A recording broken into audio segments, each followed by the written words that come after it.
Mapagpalang araw po sa inyong lahat. Ako po ulit si Jeremiah Santos. Nandito po ulit tayo for our devotion. Yung title po ng devotion natin ngayon ay Jesus, the Image of the Invisible God. Nag-uus ka, di ba? Di ba masakit yun? Minsan, ganun din ang napipiling ng iba sa atin tungkol kay Lord. Na napapatanong tayo, Lord, nandiyan ka pa ba? Bakit parang wala ka? Kaya kailangan natin marinig yung verse na Colossians 1 verse 15. The Son is the image of the invisible God, the firstborn over all creation. Sinasabi dito na Jesus is God's image. He was never invisible. Pinadala niya yung one and only Son niya to represent Him and show His effort. Let's now proceed to teachings. First is, God is not distant but near and personal. Pinadala niya yung anak niya na si Jesus Christ for us to be more connected sa Kanya on a more personal level. Dito pa lang makikita na natin yung sacrifice niya dahil He sent His one and only Son para malinis tayo sa ating mga kasalanan. Next is, God is not passive but active and relational. God is not passive. Hindi lang siya nandyan. Yung effort niya tuloy-tuloy to get to know us, to save us, and a lot more. Pero it's not only Him na kailangan kumilos.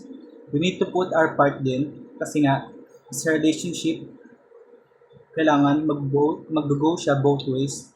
We need to put our part on getting to know Him din by reading His words, praying.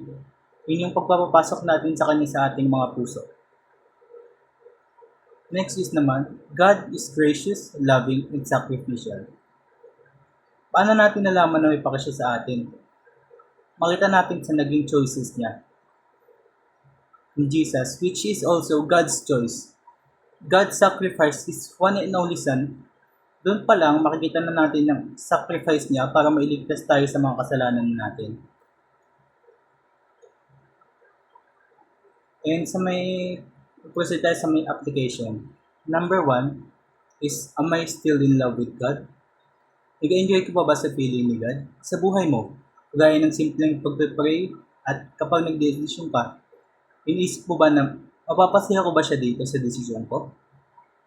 Sa ganitong paraan, sa pag-put ng effort, may papakita mo na you're still in love with Him. Next is, am I still committed to pleasing Him? Yung mga actions mo ba, iisipin mo ba na nakaka-hurt or nakaka-please sa Kanya? Yung mga habits mo, nag-grow ka ba into the person He wants you to become? To be a man of God? And next naman, am I still passionate about serving Him? Naramdaman mo ba yung fire na nasa loob mo kapag nagsiserve ka sa Kanya? Mararamdaman mo yun kapag napapalibutan ka rin ng mga taong nag-aapoy sa pagsamba sa Kanya.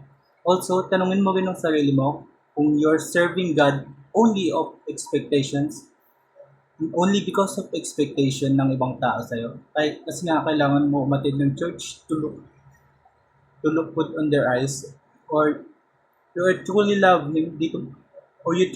Him and you're going on your own will because you love God and you believe in Him. Dito mo lalaman kung passionate ka pa rin ba sa pag-serve sa Kanya. Yun lamang po para sa ating daily devotion. Maraming salamat po. Sana po may natutunan po kayo.